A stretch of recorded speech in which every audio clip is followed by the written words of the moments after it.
Hey, we're back. We got another episode of Empower to Build podcast. We're here at the Skills Challenge USA here at the World Congress Center. We've got Zach here with AGC.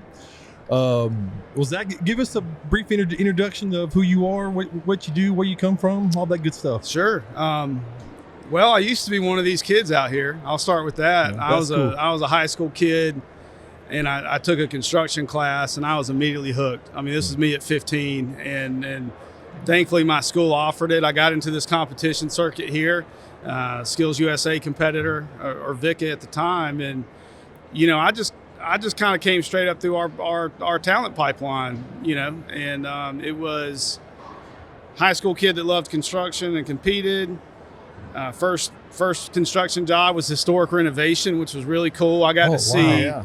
It was in downtown Athens, Georgia, and I just got to see, the craftsmanship and how that stuff's still, being used and valuable, and really appreciated that. And, went through renovation, and I became a teacher and a high school football coach for about almost 10 years. And that whole time just working with youth and trying to carve out something better for them. And I was an academic teacher, and I just looked around. I said, man, we're graduating these kids, and all they can do is circle A, B, C, and D. Right. And it just weighed on me. This is probably about 2008, ironically, trying to start a construction program. Oh, wow. So that's tough, man. yeah, 5 years later, we got a construction program launched at the school I was at. Cool. And in a parking lot, in a trailer. Little lesson there, use what's around you and go and get it going. Yeah. And it's a very successful program now. They actually have kids competing today and tomorrow from that program. And so, I came up through the talent pipeline as a student, later as a teacher, a construction teacher, and AGC that's AGC Georgia and Construction Ready, very collaborative organizations there that work together. And they just got their arms around these teachers and these students to support them. And that's kind of where I came into the fold. And I came up then left the classroom and joined the Construction Ready team, workforce nonprofit, and to lead program support for all the shop classes in the K-12 space. Right. And then I just very recently came over to AGC Georgia to succeed our retiring CEO, who's an amazing man, Mike Dunham. Oh, man. You probably know Big Mike. You guys talked to him I met with him in Marietta at the regional competitions. Yeah. And so it felt really good to be able to stay in the space but look after it, right? Like just look after it, make sure this is good, make sure our industry's good. I really feel like we're making a promise to these kids. We spent so long, and we continue to tell them, hey, go into construction. It's great.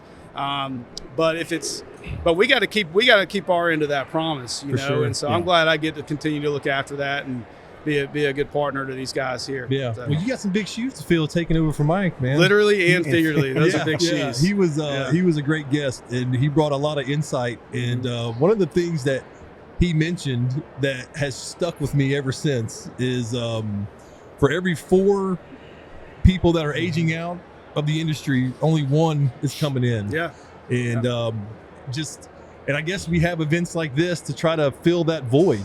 And so what kind of impact do you think this has on the next generation? It's got a tremendous impact. I mean, one, just there's the competition component here, and then there's just the expo component with the employers. Hey, we're going to show you what our industry's like. Right. So there's really 2 things happening. One is when that kid gets asked to compete by his or her teacher, and it's like all of a sudden that kid is like, oh man, I'm representing my school, I'm representing my community on a state level.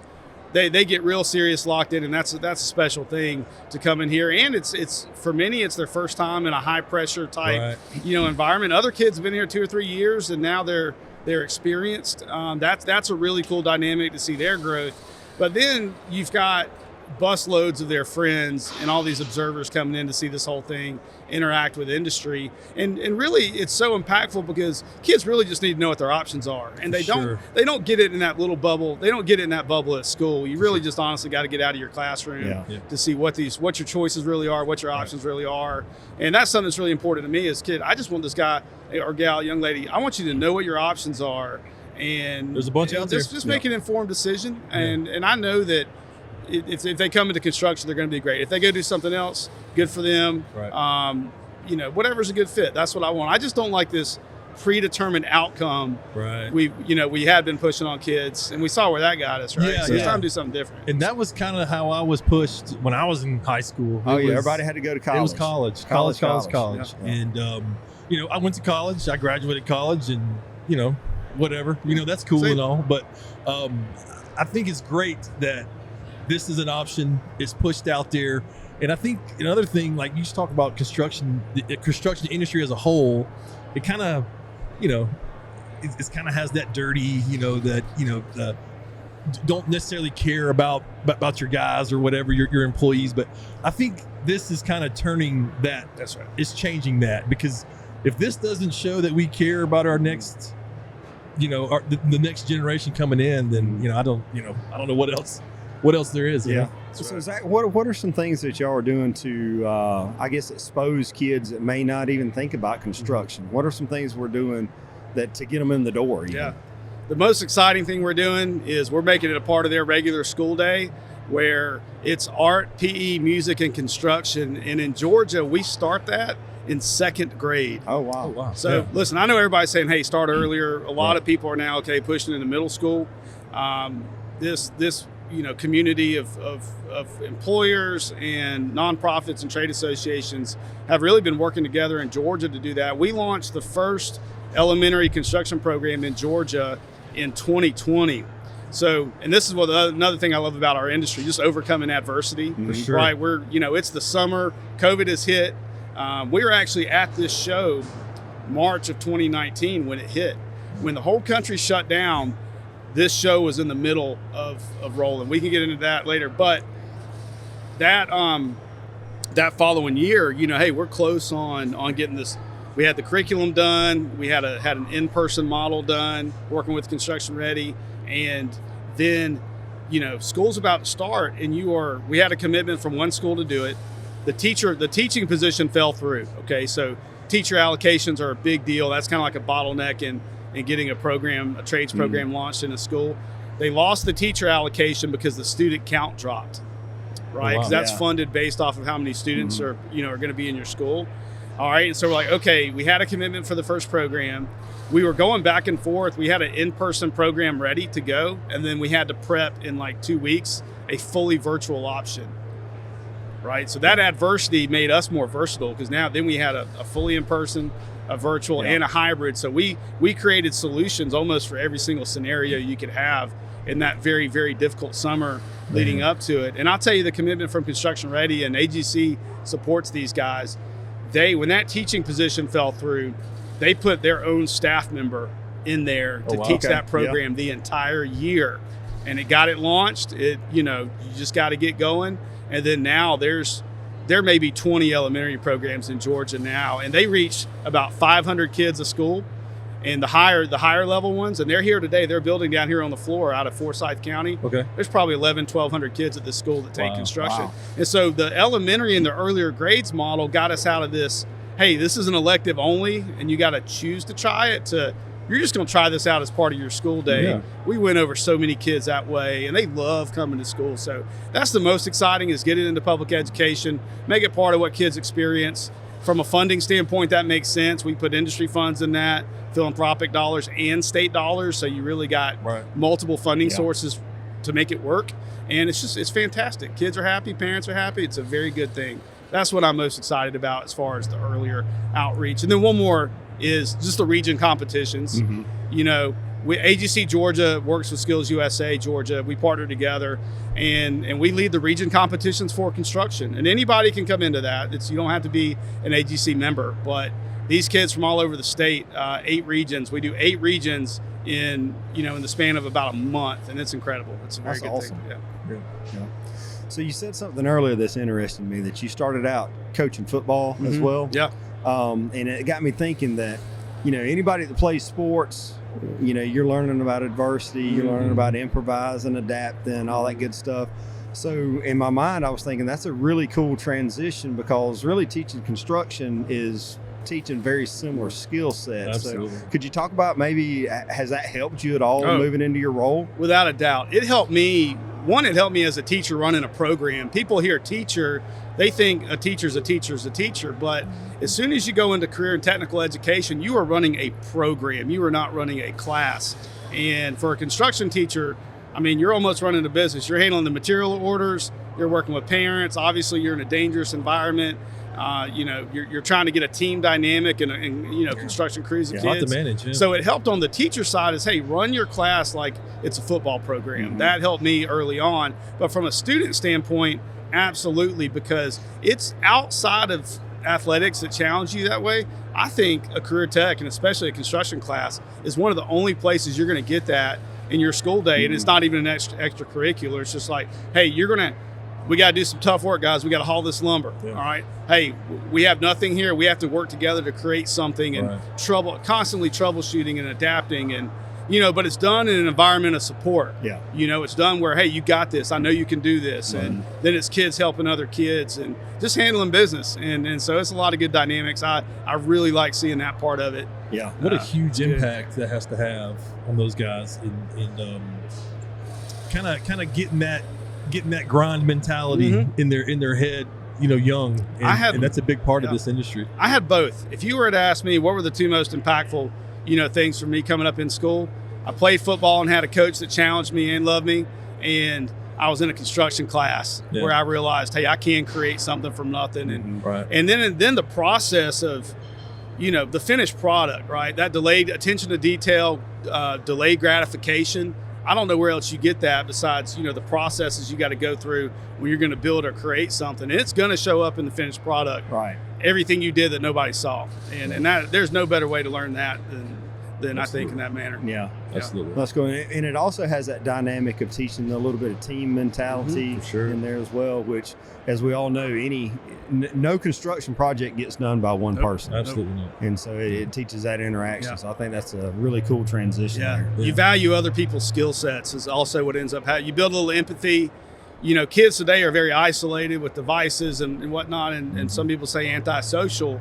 And so working with other people becomes a challenge. I mean, employers, that's employer feedback, generally speaking, about this generation. But if you're in a trades class and, hey, we're building something together, I mean, I've worked next to people of all walks of life, and it didn't matter where they came from. When we just simply worked next to each other to do something tough or difficult, I mean, that broke down every barrier and that there ever would have been. And so I think it's a very good thing. Yeah. Awesome thing, man. It's, I don't know, then you get that sense of respect from each other, you know what I mean? And that's, I don't know. I think I've been to this, I came to this one last year, and I think it's great because, obviously we're in the construction industry, but it's kind of like, I kind of like think of it as like when you go to a wedding, you like to be in the presence of love, right? And but you come to these, it's like you're in the presence of the future of your trade, of the next that's coming up. So that's what I really enjoy about this, and I keep coming back to caring, and I just feel like it shows that it's a caring environment for the next generation, and it makes it more inviting for them to come in. That's right. Yeah.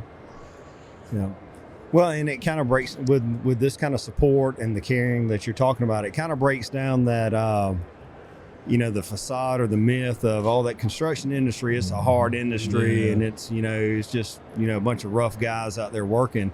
And I think something like this, the support of your organization, Skills USA, shows these kids that, hey, we do care about you. We're welcoming in the industry, and it's something that you can be part of. I think that's a killer dynamic and a shift we are making. We're doing better as an industry.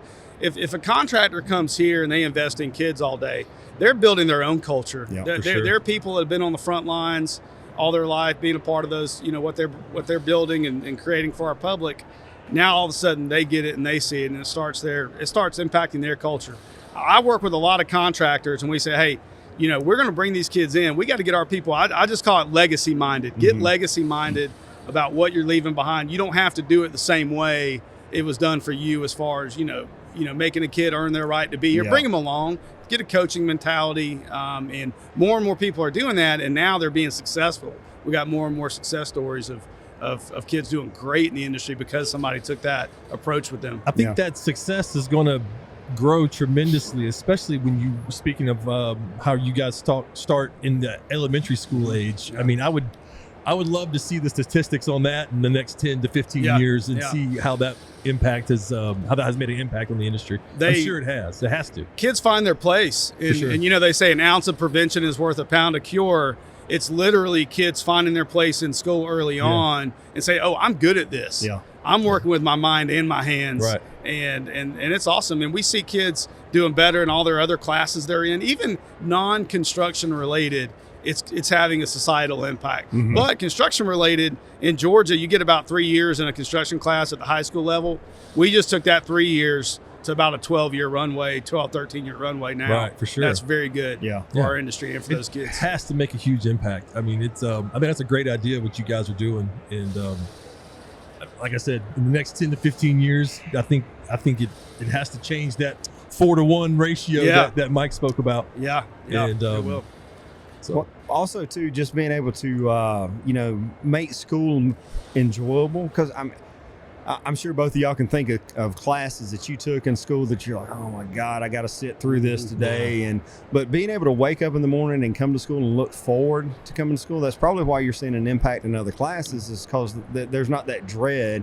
And it does give them a path that, maybe science isn't for everybody. Maybe English isn't for everybody, or literature. And it gives them something to look forward to coming to. I have a story on that. There's a young lady that was in that elementary program, and she hated going to school. She would not. School wasn't for her. Yeah. It wasn't meeting her needs. She just didn't want to sit in a desk. They say a lot of boys are like that, but girls are too.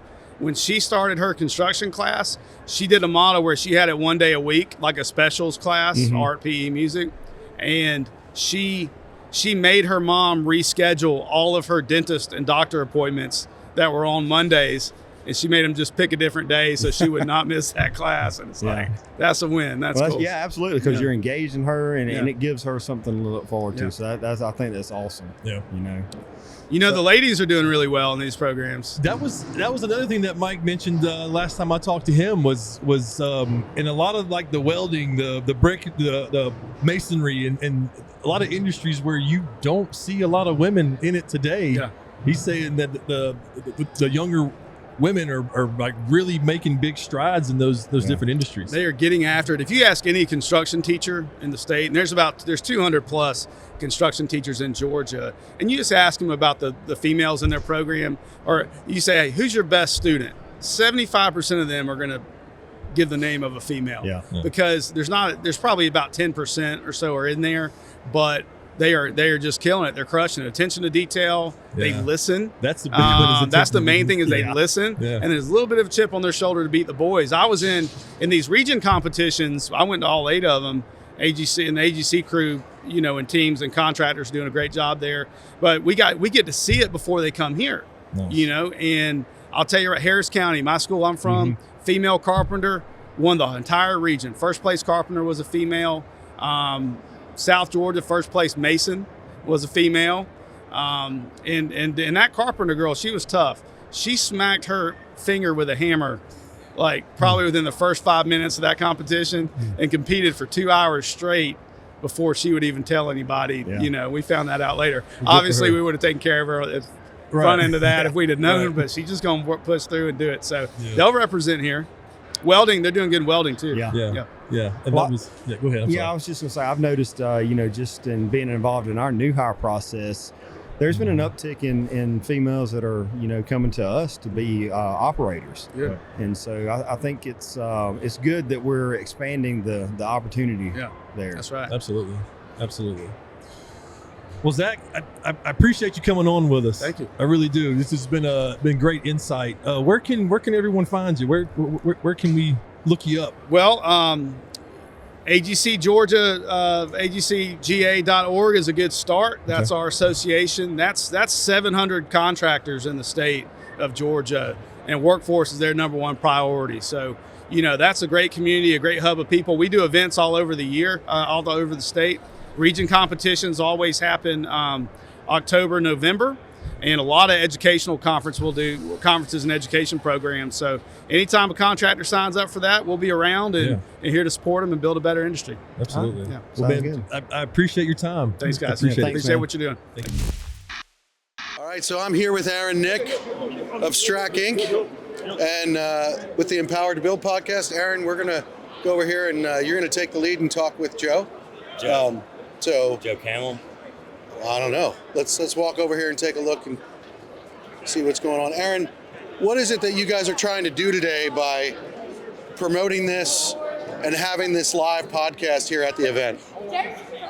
The whole thought process behind this is to really let the students, if they see something that they like or something they want to do, let the students share with somebody real time. Hey, this is what we're doing. Introduce them to people they'll be working with or for or around at some point. One thing in construction that always happens is sooner or later you're going to cross paths with the same person again. So I'll give it back over to you, Josh. So we're going to talk here with Joe. The cool thing about live is you can't control it. So not even sure what's going to happen with this. So Joseph told me to come over here. beautiful. Here we go. So Aaron, if you want to ask him who he's with, then you can take over. So I'm Aaron Nick with Strack Incorporated, and I'd like to know what your name is or your name, and who do you work for? Okay. Well, my name's Nathan Parsons. I work for Pyramid Masonry, and on behalf of the Masonry Association of Georgia, we're the ones in charge of the world of masonry. Been working in the masonry industry for a little over almost 11 years, and trying to do what we can on our part to get people excited and interested about masonry, if that's the avenue they choose to take. Awesome. So, just so you know, this is live. Okay. Hope you were prepared for that. Yeah, that's fine. So the reason for doing this live is like a small part of what we're doing right now is trying to draw people in. Right. So how many years have you been doing this? So I've been doing it for 11. I've been involved with like the construction in the high schools really probably for the last 4 years, realizing how important it is, because all the construction trades, we need help and we need kids to get involved in it, because college might not be for everybody. You might need to get into a construction trade, whether it's masonry, carpentry, plumbing, electrical, whatever it is. But we need young workers to get into the field and the industry so we can get stuff done. That's right. So good example of what all we're talking about now is in your career, how many people have you crossed paths with multiple times in your industry? To be honest, it seems like it's a select group, and you see a lot of the same people over and over again, and that's a good thing. But like being here at events like this, you see some of the same kids every year, and it's like, hey, let's get them in, because one, you start to build relationships that way too. So a lot of our competitors are here. We're working with our competitors because we all have the same end goal: get people into our industry so we can continue to move forward and get masonry, a lot more prevalent. A lot of people think it's a dying trade, but it's not. It's not going away. Two oldest trades are carpentry and masonry. They're not going anywhere. Yeah, I don't think they're going anywhere. I would also say that it's probably growing. To be honest, is it's growing. Yep. And one of the things that we like to think about when we go to the schools and stuff is we ask students, teachers, everyone, hey, do you like clean water? Do you like your electricity? You like reading a book by candlelight? What do you think about that? Right. So have you had any students, age groups that have stood out to you more than any others? To be honest, the younger kids, so like the middle school, elementary kids, when they come through here, especially come into our booth, they think stuff like this is awesome. I get to lay a brick, I get to do something like this, that's so cool. I remember as a kid competing in construction competitions, building Legos. But I remember as a kid saying, oh, this is so cool being able to do this. My family's been in masonry, so I've always been around that stuff. But whatever it may be, even if it's not masonry, you get to do something with your hands or get exposed to stuff like this. That's just awesome. So seeing the smile on some of these young kids' faces to be able to come in here and do that, that's awesome. Yeah. And I mean, I'll ask you outright right now, it doesn't hurt your feelings that not every kid wants to lay brick or do masonry, does it? Not at all. It doesn't hurt my feelings at all. That's right, and that's why we're all here together, and so it really is to bring all the trades up, help everyone, because you couldn't lay a brick if I didn't grade the building pad flat. Exactly. Right? And so is there any other, I don't know, from a growth standpoint, where do you think we're headed with all of this? To be honest, I think we're heading into more of a construction boom. I think we're hitting the upside of the wave of people getting back into the trades. I tell people all the time, like my parents' generation told us, you need to go to college, you need to go to college, you need to go to college. And then all of a sudden we have a lull of workers, and it's like college ain't for everybody. Maybe there should have been people that went to college and assumed all that debt that could have gone into the workforce, making an honest wage, whatever the trade may be. Yeah, it has a lot of potential, and we need both sides. Yes. You need. So I heard someone say one time, you need enough short hairs, gray hairs, and no hairs. So you had to have a good mix, right? So out of the mix and what you see, do you feel like the older generation in our industry, construction period, are we becoming more accepting of the younger group?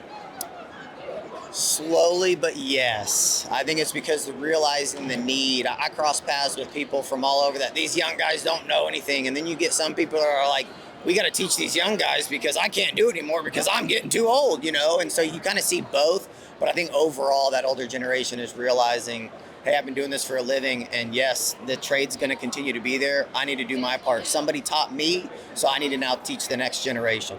That's right. Is there any lessons you would give to young or old? Just quick lesson, one way or the other, good or bad. Listen. Somebody that's older, even being from to me a younger generation. Yes, sometimes you think you know everything, but that older generation does have that wisdom and does have that knowledge. So as long as you can listen and absorb as much as you can from that older generation, they learn from somebody. So to me, the biggest thing is listening. Look, those are wise words, and I'm going to go out on a limb, and I work in HR. This is like not supposed to do this at all. You're less than 30, right?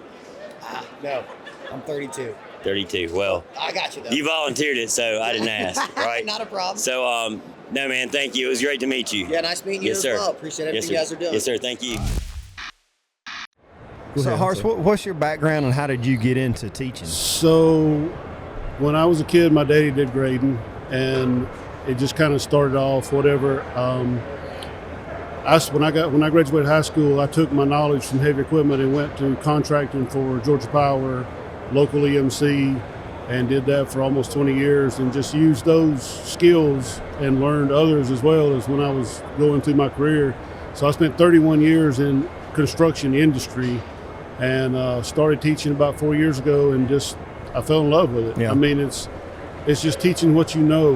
Right. Am I a teacher per se? No, but I can share with the kids what I know and how what I've learned, and they seem to like that better, obviously, than just sitting in the classroom. Yeah. I'm sure that has a bigger impact coming from a guy like yourself that has experience. Yes. And obviously it's something that you learned from your dad. And so that, to me, it grabs interest Yeah.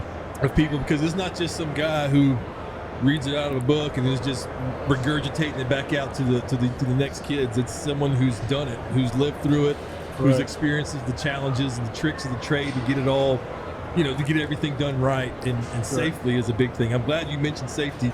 Chad's Yep. part of our safety department, so that's points on you on that one. Didn't even know that. Got Yep. once already.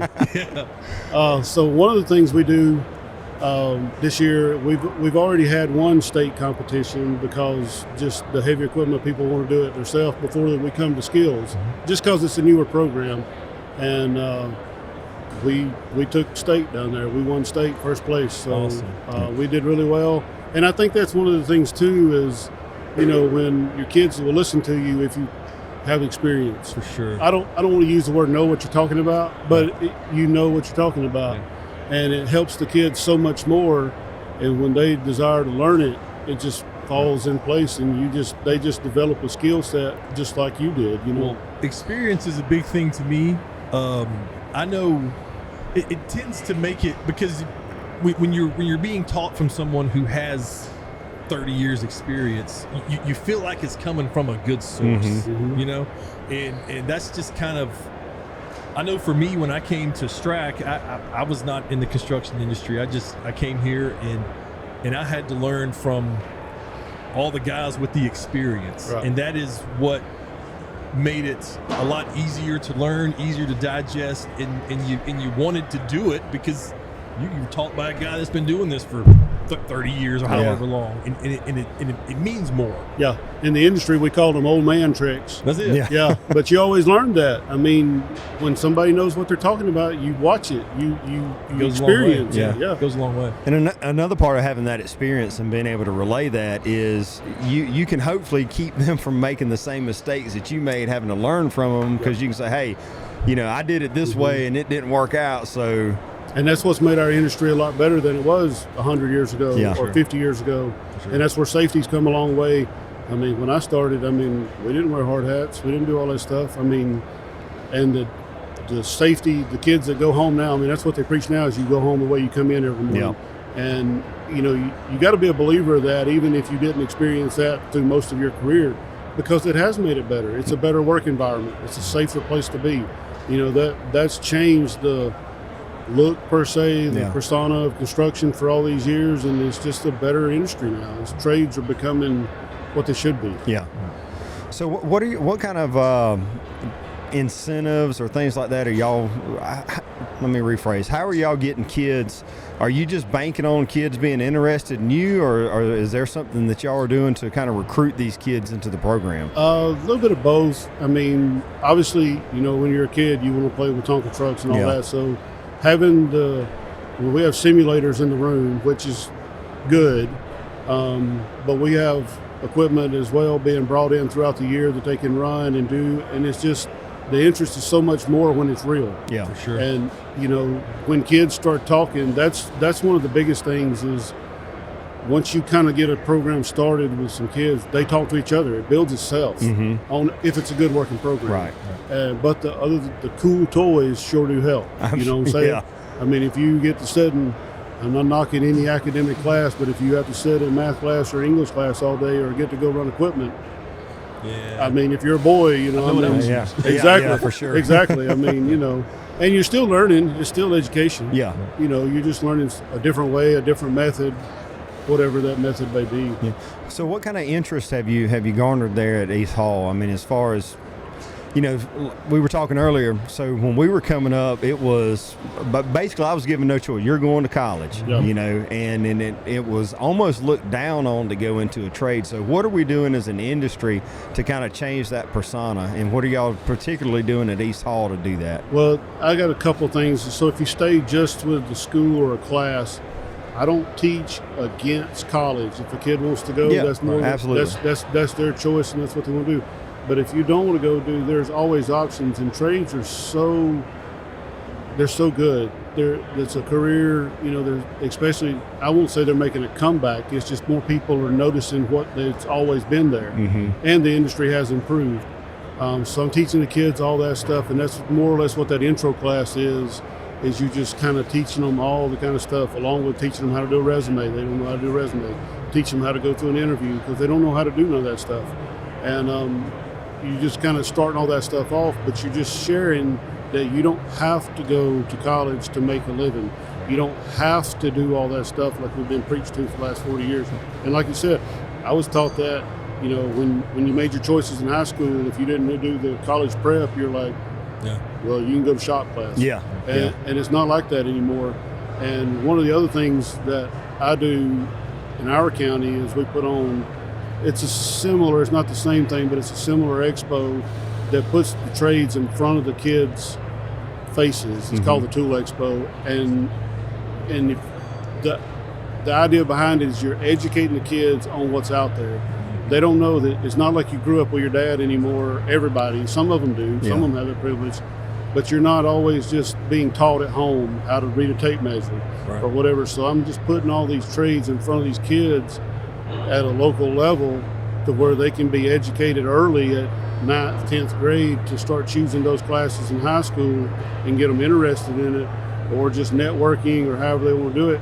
And the success we've had out of career jobs out of it, it's just through the roof. Yeah. We've had really good success with career jobs for seniors going right straight into the line of work. Just to share one story, I got 100, but this kid 2 years ago, 18 years old, graduated. He bought his first house when he turned 19. He's already married. They're going, and it's before he's even 21. Yeah. You know what I'm saying? So it's just the success of, and it didn't have nothing to do with me, but he had those opportunities put in front of him, and that's all it is. That's the word that I kept, you're just saying everything you're talking about. Yeah. That's what I kept hearing in my mind was the opportunities are there to them at early. Yes. Early. Yes. And so you can make that decision early. Yes. And I think that is, it has to make a huge impact. It will make a huge impact. And but that's why I just keep saying in my head is like there are a lot of opportunities, and it's not just in the heavy equipment. There's electrical. There's a whole heat and room of air. opportunities exactly. around us, Yeah. and every trade has its own opportunities. And I mean, and it just kind of, you look around and you're like, these opportunities are pretty much endless. But like heavy equipment's kind of like I always tell my kids, it's in my blood. But you use heavy equipment in masonry. Sure. You use heavy equipment in electrical. Every trade uses the heavy equipment, so it's just all of it as a family together. Yeah. You know. It's either that or a shovel. I'll choose one of them minis any day over a shovel. Exactly. Or bush axe. Yeah. Anyway, inside joke about the bush axe. I hear you. I have a surveying background. Oh yeah. I know what you're talking about. I had a little incident with bush axe one time. And, Chad likes to remind me every chance. Every chance. Yeah. So Zach earlier spoke about the young women that are taking a big interest into it. Can you speak on that? So yes, I actually had one come through my program, graduated a couple years ago. She's in the electrical industry now, and she has made it like way off the charts. Yeah.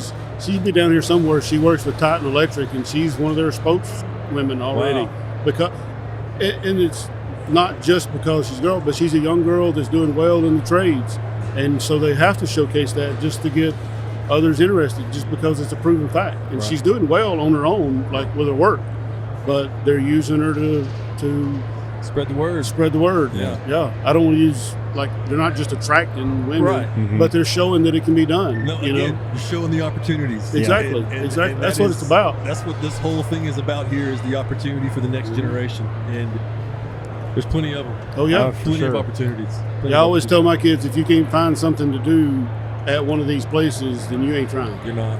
You're not trying. Yeah. Because there's so many opportunities. So many opportunities and plenty of people that care, man. I keep going back to that word today. But that's what I think when I come to these. I came last year and here again this year. And that's just, you know, they care. They care about your opportunity. They care about your future. Well, blue collar has always been I don't know if that's the term we use anymore, trades, whatever, blue collar. But they're more of a family. For sure. I mean, you take care of your brother. I mean, For sure. It's just, I don't know how to explain it. It just happens. It's just there. Yeah. Well, I know at Strack, that is, we're a family-owned company, and we've been in business for 77 years now. And that is what we preach to the new guys that come in, that this is a family. Like we are a family. Yeah. I mean, there's how many 650 employees like that. I mean, we're getting pretty big, but we still have that family core. But that's where the old guys want to teach the young guys all the stuff they know. Right. I mean, that's where it blends. I mean, because that's the young boys that want to learn, young boys and girls, but the young people that want to learn, they come in and it just blends. You have people that want to teach, you know, and it's just it just works. I don't know how to explain it. It just works. It makes it a lot easier when there's guys like you who have the decades of experience. Oh, for sure. You know, and you grew up in it, saw your dad do it. So that is endless experience that could be passed down to the next generation. And to me, like I said earlier, just learning from guys that have that endless experience, that it makes it a lot easier. It sticks. It gives you a little bit more gratification, I guess, whenever someone has passed that experience down to you. Well, without this new generation coming, I mean, without all these kids and the trades that are exposed here, things don't work in the country. You know, I mean, exactly. Things don't get built, things don't get moved. So it's really for lack of a better, it's the foundation of everything that we've got going on. So I think it's great that, you know, that they have the opportunity in these programs to get into this, to know that the opportunity is there. And I know for one, you know, just stepping back from construction for a minute, I appreciate that, that there are guys like you that are willing to do this, so that that opportunity is there for these kids. Right. And we're blessed to live in a state that the officials support the trades 100%, so bad. Huge, yeah. I mean, it's just so. Without that, it'd be hard. It'd be almost impossible. Because it passes it down the line when your governor and all that push it down the line, and your state or your county officials and all that. Our county official, I mean, it's like You ask him if you can do anything, whatever, sure, try it. I mean, because he supports the trade so good, it's not that he just runs it free will, but it works. Yeah. And these kids need the trade so much. Agriculture as well. I mean, it works inside of each other. Sure. But that when you have the support you do, it makes it a lot easier. Sure. Because if you're not fighting for it. Right. One more thing I was thinking of. So obviously the heavy equipment we've been talking about. Do you ever take your students to an actual working job site? Is that even I don't know what kind of safety that would bring up, but are y'all able to do that? You just have to schedule it. You can't get them down in the big trench and stuff like that. So there's certain things you can do, but they can go, they can dig, they can use the excavators, they can push dirt with the dozers. Right. They're probably not good enough to cut a grade on the street. Well, yeah, but they can run it and do. Yeah, I was just thinking in the fact of just seeing and watching the flow of a job site and seeing how the haul routes operate, how your pipe crew is installing the pipe, and I was just thinking, just being there just to see. Like I'm sure the activities will probably be kind of limited, but just being there and being amongst it and talking to the guys on the job site with the crazy experience. I wonder, I was just curious if y'all are able to do that. Yeah, they're really open. Companies are really open to do it. Yeah. We've done a couple already this year. We got a couple planned for the spring. Obviously, winter is harder for students, but like in summer and early fall, and like I said, we got a couple more planned out already for the spring. They love it. I wonder have we done anything like we that? haven't, not that I'm aware of. We've had some individuals come, but not a whole class. I think. Oh, we got to talk to Aaron about that one. I think that would be a good one. And we're close to one of your job sites. Yeah, absolutely. That was There's a lot of activity out there too. There's a lot of stuff going on. But I think that would be cool to see because, we kind of dabble in all kinds. So just for them to come see a neighborhood, and maybe I don't know how this would work, but in the different phases of the project, and see a residential site, come see a commercial site, come see a rail job that we've got going, or a bore. Golly, that stuff blows my mind. Like I am always in awe every time I pull up to a job site and they're doing a bore. I'm the guy standing there in the way, watching. Get out of the way, man. But that kind of stuff, I mean, I'm sure it has to help spark the interest. Oh yeah, and they get to, again, it's an opportunity and experience they get to see early on. For sure.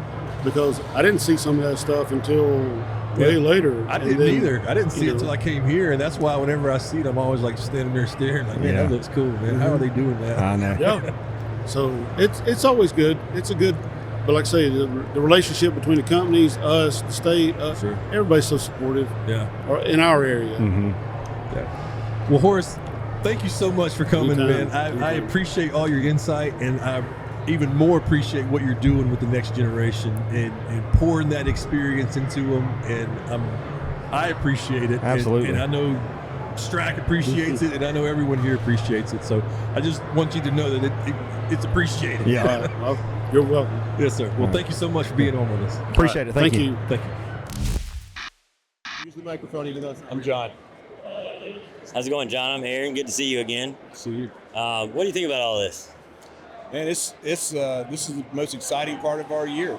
Coming out and doing the expo, getting to work with industry partners, getting to see all the students, see the light bulbs come on. It's pretty cool.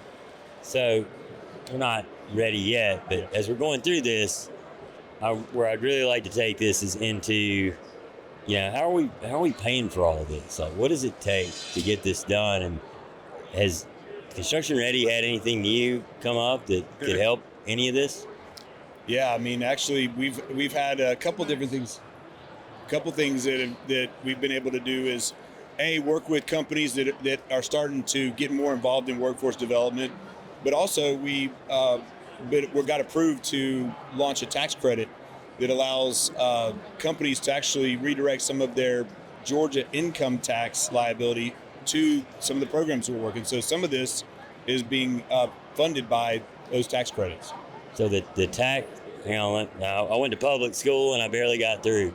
So when you say the companies can help fund this, the companies can pay money to Construction Ready for all this and get credit back from the state of Georgia for the money they paid. Yeah, basically it's rather than them sending funds to the Department of Revenue, they would send it through the Georgia Foundation for Public Education tagged as innovation in construction education, and it'll come to us for the programs we're doing. Like that. I think we're good. I mean, whenever you're ready. We're already done. Whenever you're ready. Oh, wait. So stay? Yes. Not done. With that, like, That works. I mean, I think that's a good way to get it. Like,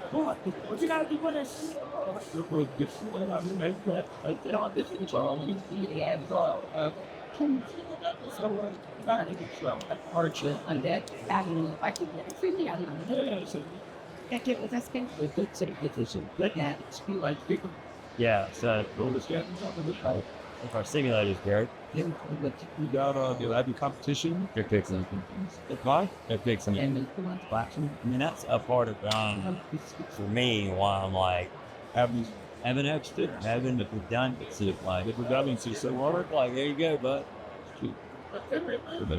How's it going with the competitions?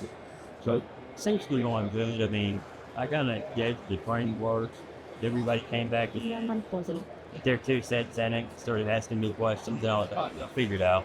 So, y'all, if you don't, like, you want to do whatever, yeah, the biggest thing is making sure that those kids feel comfortable, giving them that test run practice stuff. That's what I was telling not Greg, your boys, best friend at Toast. People, right? Oh, the goose guy. sure. So I mean, like, just make sure they will come. Can you be that guy?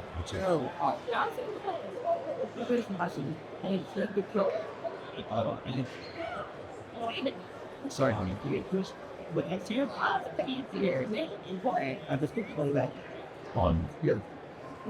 Thanks, guys.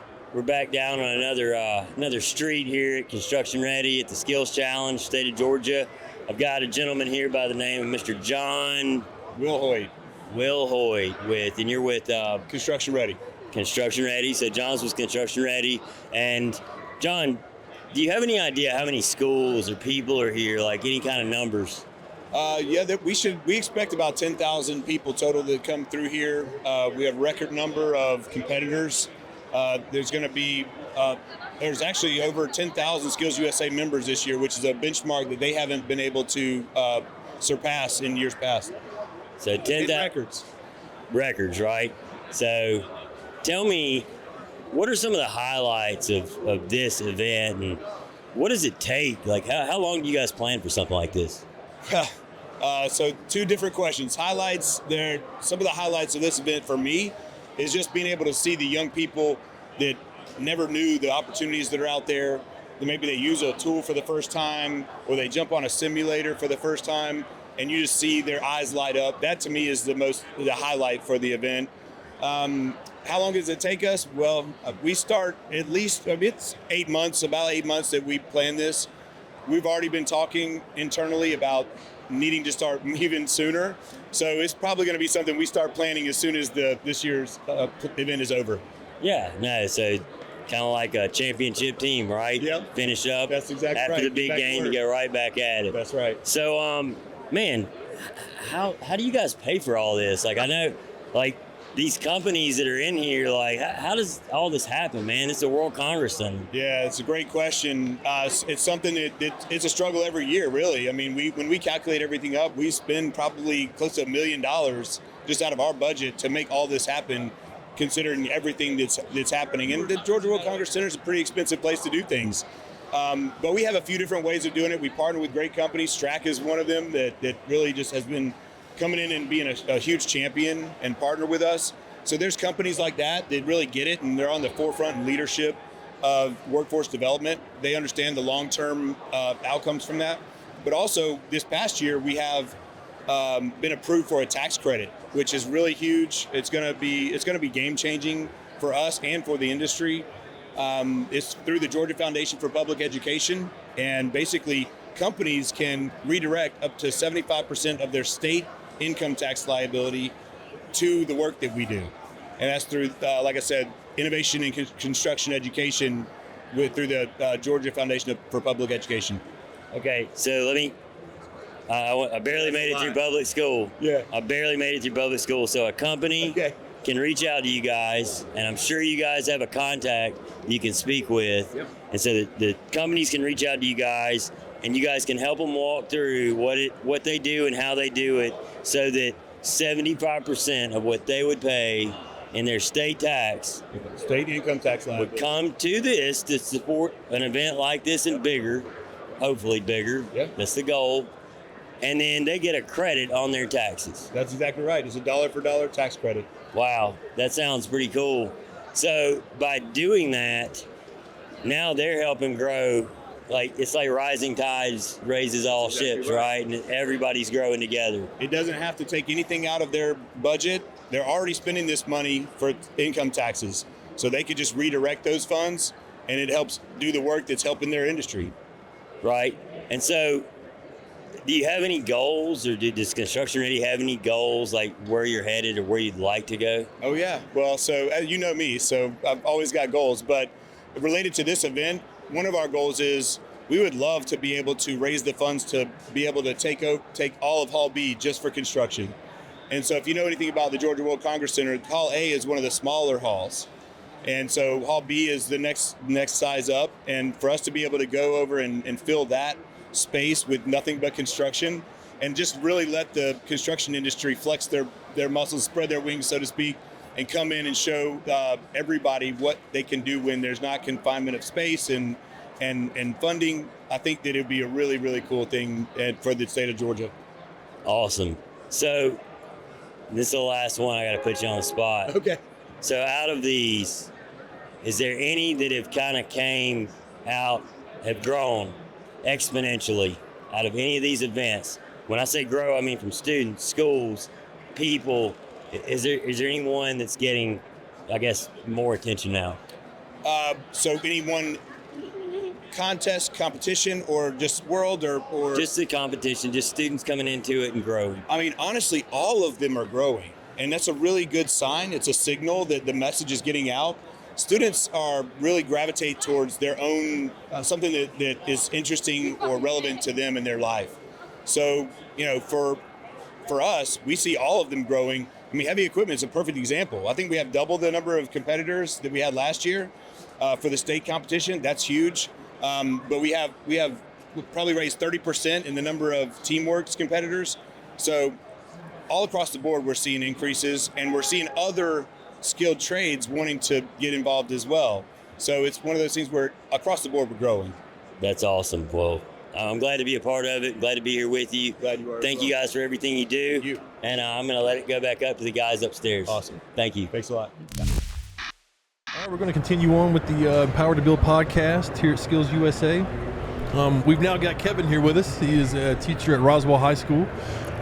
Kevin, give us a little background of who you are, what you do, the program you run at your school, and all that good stuff.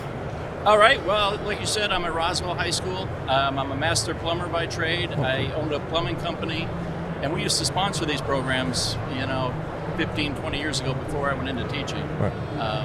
But now I teach at Roswell, and we teach plumbing, electrical, carpentry, masonry, and I've got several kids here competing today. Nice.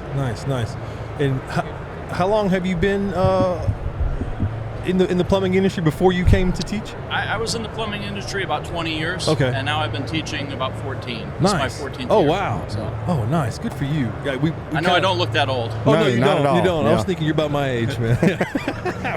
but no, we were talking earlier with Horace, and he had the same kind of experience before coming into teaching at a high school, and just speaking on the having that experience and then teaching the kids from your experience. Have you seen that make an impact with your students? I have students now. I have some that own their own plumbing companies, Oh, wow. electrical companies. They're out there working, heavy equipment operators and just loving it. Good. And then what? So is it only plumbing and electrical? Is it? I'm sorry, you mentioned it earlier, but is there heavy equipment also We're starting that next year. next year? Yeah, Okay, cool. Do you guys have a big buy-in on that yet, or? we have. Yeah, Huh. Strack's been to our class 2 or 3 times, Sure. and we've got to use the equipment. Nice. The simulators. Yeah. That's always a big hit with the high school It kids. is. Yeah. Yeah. What's a giant video game? It's a huge video Yeah. game. Yeah. Yeah. Real time kind of Yeah. thing. So what other we'll get back to the experience thing, and that's something that we kind of spoke about earlier, and I think that makes a big impact on learning, to me anyway, because I spoke earlier about, when I came to Strack, I had to learn from the experienced guys, and to me that makes a big difference. You're getting it from a good source kind of thing. Are you getting a good buy-in? Like, also in the plumbing industry, is there a good buy-in from the female side of things too? There is. We have quite a few females Right. in our class. I had one girl, Sylvia, and she was a freshman. She came to my class, and the second day, her and her mom came in, and she said, "We've got to get out of your class. My daughter's not construction, and what do we do?" And I said, "Well, I guess we go talk to the counselor." And the counselor said, "Well, we have almost 1,000 freshmen. You're going to have to take this class, and then you can take culinary or something next semester." She ended up taking it. She ended up liking it, signing up for the next year. She started a Habitat for Humanity club, and she was in the ACE program, and went to Auburn on full scholarship for construction. Now works for Home Depot headquarters. Good for her. Yeah, Good for her. that's awesome. Yeah. So I want to get back a little bit to kind of what Greer was talking about with the experience. So being a teacher, obviously there's got to be some classroom portion that you're doing. I'm sure there's some lecture that's involved and stuff. But can you talk about the junction between what we get as far as like the theory and then the practical application? Yeah, we'll do, kind of like in the field where we have to go through OSHA safety classes. Every week we'll go, maybe a 10, 20-minute safety thing. They get their OSHA 10 cards, they do some stuff. And before each project, we'll go over some things, some safety, some tool use, all that stuff. Okay. So on the safety side, I'm by trade a safety guy with Strack. How much buy-in are you seeing from the kids if you're getting them early to actually doing the job in a safe manner, trying to, avoid the shortcuts, wear your PPE, all that kind of stuff? Can you talk a little bit about that? Yeah, for the most part, it's been pretty good. They know when they're in the lab to wear their PPE, that, and other kids will keep them accountable. And I will say at Roswell, we're lucky to have 2 middle schools that feed us that have construction. So they come in there having that knowledge already and knowing to use their PPE and all that stuff. Okay, good. PPE is the big one. And I know, Chad, you see a lot more than I do. But, on our job sites, it's always, I think we talked about it earlier. I think the big one is glasses. That seems to be the one thing that people just either forget about it or just straight up don't do it or whatever it is. But I don't know, glasses, that's your eyes. Yeah. That's pretty important. But I'm glad to hear that the PPE aspect is big, because that is, that's a huge part of our industry. Yeah. Well, it is, and we all know that PPE is the last line of defense. But at least from my viewpoint, and you can speak to this, PPE is such a small thing to do, but it's to me it speaks of a bigger commitment to your trade. If you're willing to, think enough to wear your PPE, then it probably shows you're paying a little more attention to detail in your work. Yeah. It makes them look a lot more professional. Yeah, it looks good to employers. I know that. Absolutely. Yeah, looking professional. Yeah, goes a long way. No, so I want to come back. I got to jump on this because you talked about it before we came on, because I just want to hear about it. You talked about that you were the plumbing expert on a radio show. So is it kind of like a home improvement, Tim the Toolman Taylor type it was thing? the Bob and Rodman show in Atlanta Okay. on Saturday mornings from 9 to 11. Yeah. So did y'all take callers or just We talk did. about We stuff? we took callers. Was it like people calling like their toilets were clogged kind Pretty of much, stuff? yeah. Like what the tricks to do that, or Yep. or oh wow, or like I don't know the tricks on how to plumb a house from the. No, it was more like toilet issues. Yeah. My shower faucets dripping, Yeah. things like that. Yeah. So do you tell your students that you did that? I do. Yeah. They think that's pretty cool. I still have some of the tapes that I bring out. Yeah. So you're like pretty much a celebrity then at your school. Not really. Not really. Yeah, man. Yeah, he's a plumbing celebrity. Yeah. So talk about your involvement here. Like, or not your involvement, but how important is something like this, Skills USA, the support of like ACG, of the industry itself and of individual companies? How important is that for your program and what you're trying to accomplish? Oh, this is great. The kids love coming out here, and they get to see all this stuff and the hands-on and just see it in the real world. Yeah. And a lot of these companies will come into my class and they dedicate their time and materials and work with them. So it's amazing they get to see stuff like this. Yeah. That's great, and gives them a chance to come be with other like-minded people, compete a little bit. Because I know, when I was in high school playing sports and stuff, that was an opportunity to compete, represent your school. So I'm sure they kind of get the same feeling coming somewhere like this. They do. We kind of treat it like a sport too. I also coach baseball. These guys get uniforms, they get T-shirts. We do a signing day at the end of the year where these guys will go to work with some of these companies. That's awesome. Yeah. That's very cool. These events have to make a big impact in this kind of, like it is Skills USA. Come show your skills. And I'm sure the guys and gals truly appreciate being out here and showing off their skills, because, not everybody plays baseball and football and all that good stuff to show off their skills, but this is a good place to do it. Yeah, a little something for everybody. And a lot of them have some really good skills. Absolutely. They're impressive. They've worked with their families, and before, I can't take all the credit, but I mean, they're really good. Oh, you can take it all. I tried to, but you're the master plumber, not them, right? That's right. Right. Yeah. Well, good damn. But yeah, these events and the opportunities that I feel like that are presented here are great, because that is what this is the future of our industry, of all these industries in here, not just the heavy equipment, heavy civil stuff that we do, but all of these trades out here it's all very important. And I spoke with Mike Dunham with AGC, and something that he spoke about last time I talked to him was, for every 4 that are aging out of these industries, only 1 is coming in. So that statistic has kind of always stuck with me, and that is something that I constantly think about, especially when I come to these events. Is that something that you talk to your students about the opportunity is there? There are plenty of opportunities for you in this industry to be successful and to make a living for yourself. I do. I don't know if they listen to me all the time, but I'm sure always going over that stuff. Yeah. And I feel like if they know it, then if they hear it more, then it tends to. And like I said, we have on May 5th, I believe, is signing day, and we'll have a bunch of kids going into the industry from our school, and their parents will come in and they'll get the T-shirts, and the band will put the hat on just like they're going to Alabama or something for football. So these are actual companies that they're going to work for right out of high school? Yeah. And they'll come in and give them their gear and set them up, and they say, he's going to Strack, and they'll put on the hat. And it's pretty amazing. That has to be cool, not only for the young person that's doing the signing, but also the younger ones that are seeing it. I'm sure that has an impact on them.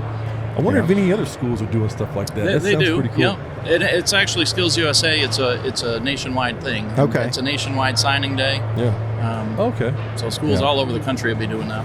Nice. Okay.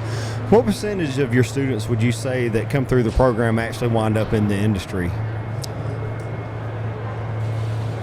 I would say maybe 20 to 30%. Okay, well, and I think it'd be a little bigger another 5 to 10 years from now. They'll go do some things and figure it out and come back to it. That's a big one too, is because not only you're teaching them a trade, you're teaching them the hard work and the necessary skills that are needed, but also it's something for them to come back to whenever they go and try something else and it doesn't work out, because I mean, let's face it, hey, construction's going to be here. It's not going anywhere. It's not going anywhere. So that's good for them to, I guess what I'm trying to say is to have options. It's always good to know you have options, and that you have something that, if it hits the fan, you got something to come back to. And I'm sure that makes a big impact with them as well. Yeah. Well, Kevin, I appreciate your time. I appreciate you coming and talking with us, and I'm sure your students appreciate everything you do. And thank you very much for Well, I being here. appreciate you guys having me. This was awesome. No problem. Yes, no Yeah. problem. Thanks for what you're doing for the industry. right. We appreciate Thank it. you. Yes, Thank you. sir.